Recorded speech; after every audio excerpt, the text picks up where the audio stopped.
Welcome back to Face the Nation. Joining us now, Thurston Clark, the author of JFK's Last 100 Days, CBS News contributor Douglas Brinkley, and the University of Virginia's Center for Politics, Larry Sabato.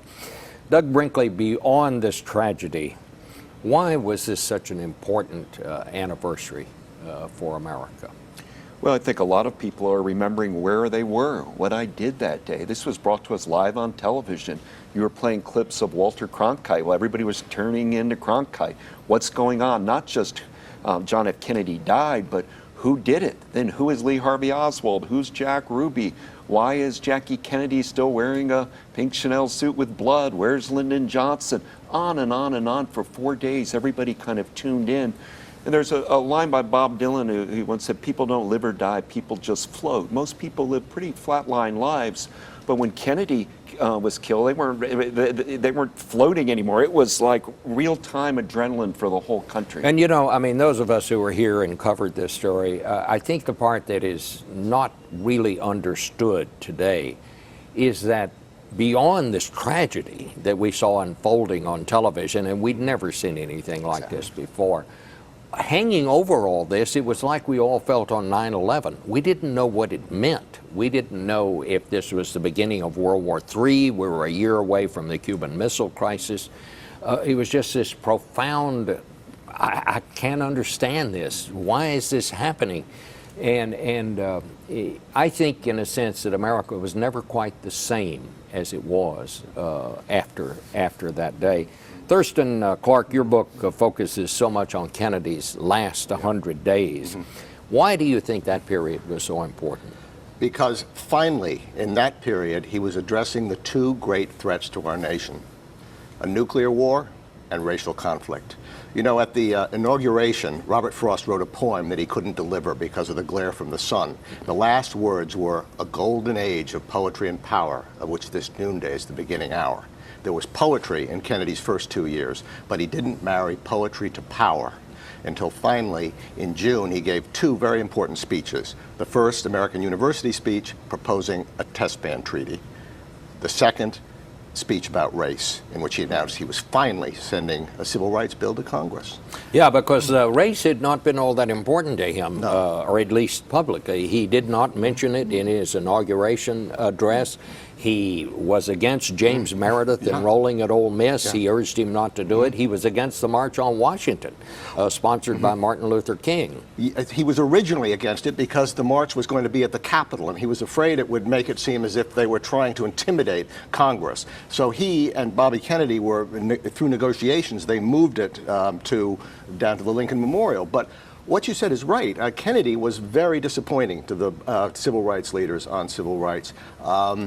But when he gave this marvelous speech on the 11th, at that time, Martin Luther King turned to a companion and said, "Can you believe that white man not only stood up to the plate, he hit it over the ballpark, out of the ballpark." And Larry, one of the nuggets in your new book that I found so interesting, the story of how Jackie Kennedy called the Civil War historian James Robertson the night of the assassination to ask for help putting together her husband's funeral.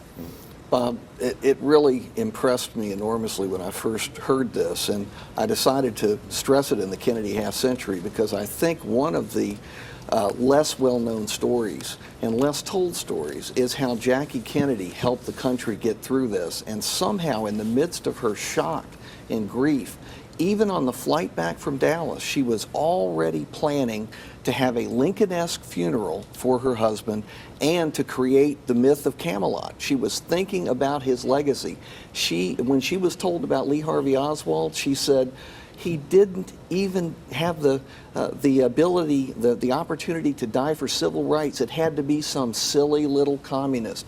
She wanted to convert his legacy into something bigger, and she did. But she actually tried to replicate in the White House how it had looked when Lincoln's casket had brought there. Yes, that historian was called by the White House and told to go over to the Library of Congress and get all the information he could about Lincoln's funeral. The first thing he said was, in the meantime, you get all the black bunting you can find. He went over to the Library of Congress. They didn't have the lights on. They couldn't find the light switches. They used flashlights, and they found old Harper's Weekly from 1865. He dashed over to the White House. He got there in a sea of black bunting with a team of carpenters already ready to construct the Lincoln East Room affair, just as it had been in 1865. And Doug, you of course wrote the wonderful biography of Walter Cronkite. This was a day that not only changed the country, it changed television. It changed the way we get information. Up until this point, most people got their news from print. Absolutely. And this, nothing like this had ever happened before. No, in the 50s, you had the Kefauver, hearings being brought on TV. Well, that's just Congress's sausage making. And certainly John Glenn's Triple Orbit started bringing people into special effects television. But bringing a real-life trauma like this, hour after hour after hour, with all those poignant moments, including the young Kennedy children there at Arlington National Cemetery, and Jackie Kennedy looking so almost Madonna-like, or almost that every time you see that photo of her with the veil, it's just the most gripping drama. And as you mentioned, after that, Vietnam becomes the television war, and Watergate's brought on TV, and we're all turned into these big events and followed them through. The Kennedy assassination began that. As horrible as it was, I mean, I think it hit people even harder because they had come to believe, did they not, Thurston, that they knew the Kennedys better than they'd known any of his predecessors simply because of television. Well, exactly. And Kennedy gave a live televised news conference on average every 16 days. It's extraordinary now, if you compare it to what's happened since. The other thing is that again and again you read people saying, I knew him as if he was my brother, as if he was my son. Charles de Gaulle said afterwards, they're crying all over France, as if he was a Frenchman, a member of their families. I mean, de Gaulle was stunned by this reaction. And he was, and still, in my view, was the best there ever was at television and knowing how to use it and how to communicate on television. All presidents try to imitate John F. Kennedy, but they can't. He had a special magic, a special combination of rhetorical ability, the ability to inspire, and also self-deprecating humor, which some of our presidents really ought to acquire. But the interesting thing is he didn't like television that much. When he came to the White House, he had all of the sets pulled out, and he left one with rabbit ears so Caroline could watch Lassie. I must say, I never knew that. Why do you think it is, and I'll put the question to all three of you, today 61% of the American people still believe that Lee Harvey Oswald did not act alone. I think the evidence is overwhelming that he did. I've always tried to keep an open mind about these various conspiracy theories, but as yet, no one has shown me evidence to convince me that there was anybody else connected. Why do you think that is, Larry? Bob, people looked at this as one of the most terrible things that had ever happened in American history, and it was. It was so big. How could you balance it with a loser, a total loser who had failed at everything, as Lee Harvey Oswald had? There had to be more meaning in it, and they've tried to invest it with meaning by saying it's the CIA, it's the anti-Castro Cubans, it's LBJ, it's this one, it's that one. But as you say, you have to go by the evidence, and we're still waiting for evidence beyond that of Lee Harvey Oswald, who clearly was guilty. Well, there's no question that the administration was using every means they could. They wanted to kill Castro, and they were sending sabotage missions in there. Castro knew about that. But again, there is no evidence that he ever acted on it. In fact, he later said in an interview, I would always want a second source when I hear something from Castro. But he said, I'm smarter than that, basically. He said they would have obliterated this island if I had done something like that. Look, it's clear Lee Harvey Oswald killed John F. Kennedy, and you ask why people wonder. I interviewed Gerald Ford at Rancho Mirage once for a book, and I was asking about NATO and the fall of Saigon and his presidency, and he said, come here. He said, look at this. And it was a little stack like this. He said, this is my incoming about my presidency. Now, you see this stack? And it was like towering. He said, that was about me and the Warren Commission and why I invented a magic bullet. And, you know, I think it gets down to the Warren Commission report. I think it was in times sloppy. It was rushed. But it was right in the end. And maybe on this 50th anniversary, we need to thank people, the legacies of Gerald Ford and John McCloy and Arlen Specter and people that worked so hard on those multiple volumes, because they, I think, nailed the story. What do you think, Thurston, that John Kennedy's real legacy is? Oh, first of all, that he was the first Catholic elected president. I mean, he kicked open the door. After him came a whole bunch of other minorities. He appointed the first Polish American to his cabinet, John Gronowski. He wrote a book about immigration called A Nation of Immigrants, very important to him. The other is, of course, the Cuban Missile Crisis. If Kennedy hadn't been president, I don't wonder if we'd be sitting here right now, if there'd be a Dallas. I mean, his role in that was absolutely crucial. And he realized it, too, afterwards at a press conference. You know, he'd been the only one who didn't want to have a retaliatory strike. At a press conference afterwards, he refers to Abraham Lincoln, asks his cabinet to vote. Lincoln's cabinet, they say 12 ayes. Lincoln says, I vote nay. The nays win. That had to be on his mind. Thank you all very much on this very special weekend in American history. We'll be back in 1 minute.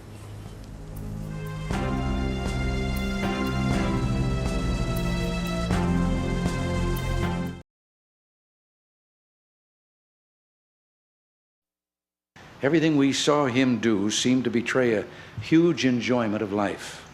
He seemed to grasp from the beginning that life is one fast-moving train, and you have to jump aboard and hold on to your hat and relish the sweep of the wind as it rushes by. You have to enjoy the journey. It's unthankful not to.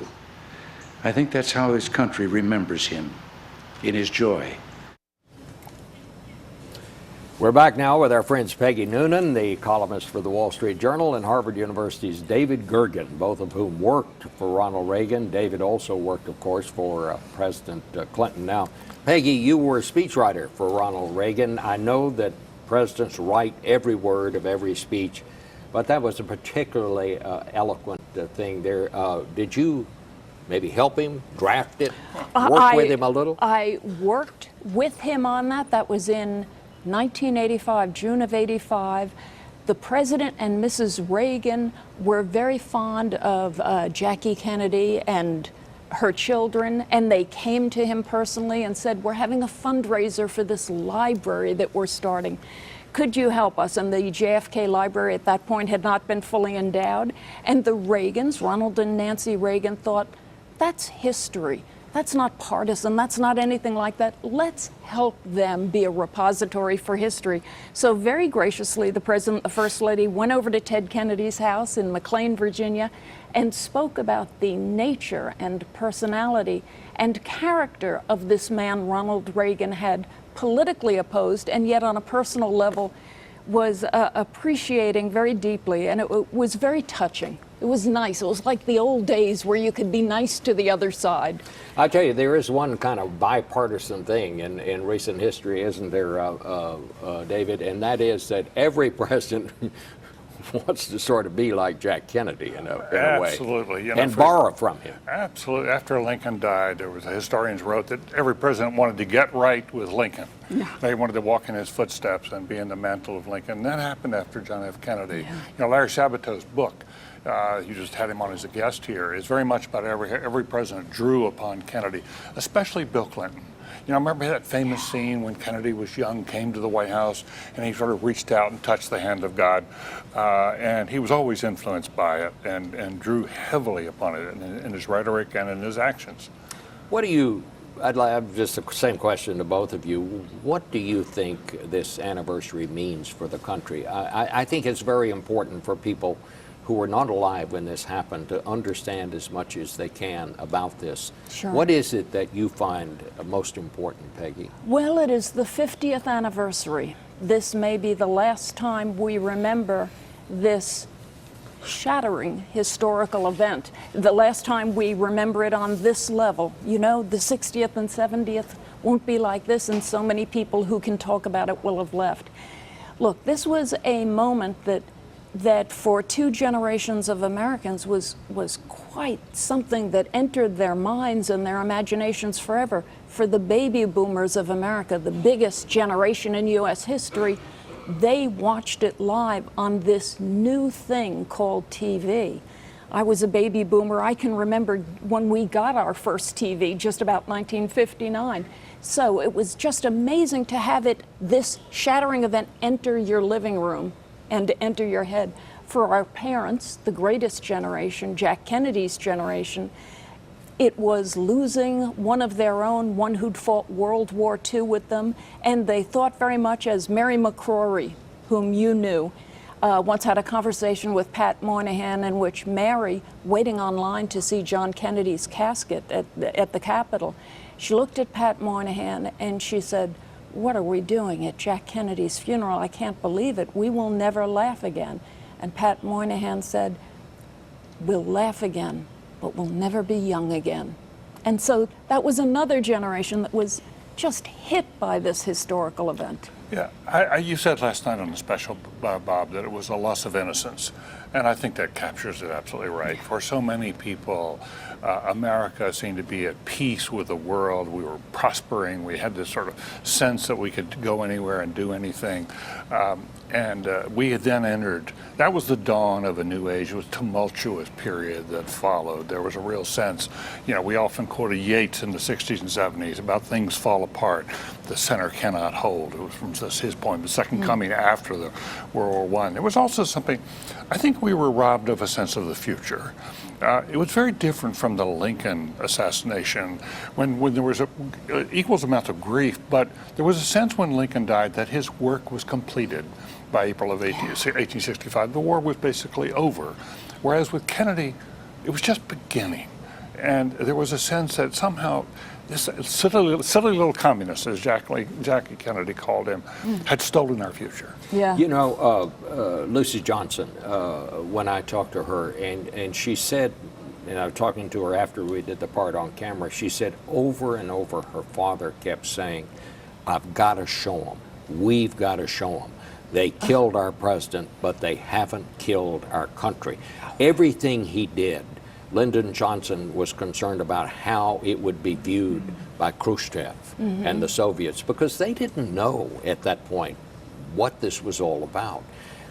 And I think while it was one of the most tragic periods in our history, it was also a time that we can all be proud of, because when Lyndon Johnson stepped off that airplane, he was in command, and the President of the United States had been shot, but there was another president there, and the Constitution once again had held. Yeah, we had to prove we had it all together, and he did. LBJ understood not only is the world watching, American young people are watching. People are anxious. We hadn't been through a moment like this in a very, very long time, and he knew that the strength of the system, the continuity of the presidency, the seamless continuity of our politics, everybody must be reminded that continues. We're going to grieve, we're going to mark this tragedy, but nothing changes here. America goes on. David, why do you think so many people still cannot accept the fact that Lee Harvey Oswald acted alone? Well, I think that the shooting really opened this new age of skepticism, too, and we're very doubtful of what we're told by public authorities. Of course, that's gotten much worse in recent years, and as we're going through a particularly acute period of that right now. I think that the fact that Jack Ruby got in there and was able to shoot Lee Harvey Oswald so easily, we forget. You were here, Bob. You know, you understood the Dallas-Fort Worth culture. For the country to see Ruby get in there and do that, it was as if he's trying to silence him, and I think that made a big It's very hard for people to understand now that that's just sort of how it was in those days. Basically, if you look like you belong someplace, You could get in. Yeah. That's why I always wore a snap brim hat as a police reporter for the Star-Telegram. If people wanted to assume I was a detective, we let them assume that. and you could do that in those days. Well, I want to thank both of you so much. I want to say one last thing, Bob. I just, a poll 3 years ago asked Americans, who do you think, if there was any president put on Mount Rushmore, who should it be? 50 years later, it's Jack Kennedy, #1. All right. Well, thank you all so much for being with us today. Thank you. And It was a privilege to be here. Yes, it was. I'll have some final thoughts in a minute. Final thoughts in a minute.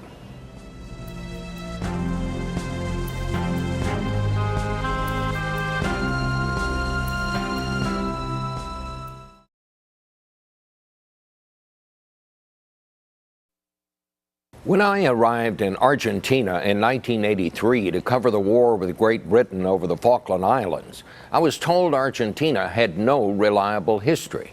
Each of the country's leaders had rewritten history to play up his accomplishments and play down or eliminate whatever his predecessor had accomplished, a frequent habit of totalitarian leaders. In the days after Oswald shot the president, the first reaction of many in Dallas was to bulldoze this building as if that might somehow erase the whole thing and the fact that it had happened here. Instead, community leaders decided to make it into a museum and a center for scholarship about one of America's most terrible weekends. They recognize that a democracy requires an accurate history, without which we cannot understand how we came to be what we are. There had been threats of demonstrations and even violence from scattered right-wing hate groups before Kennedy came to Dallas, but his reception in every city, including Dallas, was overwhelmingly friendly. The man who shot him was anything but a right-wing zealot. He was an itinerant loner, a loser and a failure who had defected to the Soviet Union. He was not from Dallas or of Dallas. Yet for years, in the minds of many, it was somehow Dallas's fault. It was not. And the sixth-floor museum at Dealey Plaza has helped us understand that. We may never understand why Oswald did it, but the assassination could have happened in any city in America. Back in a minute.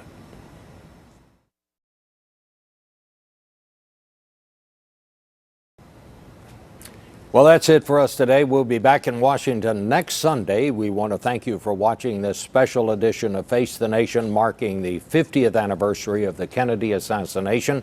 We also want to give a big thank you to Dallas County, the city of Dallas, and everyone here at the Sixth Floor Museum. We'll see you next week.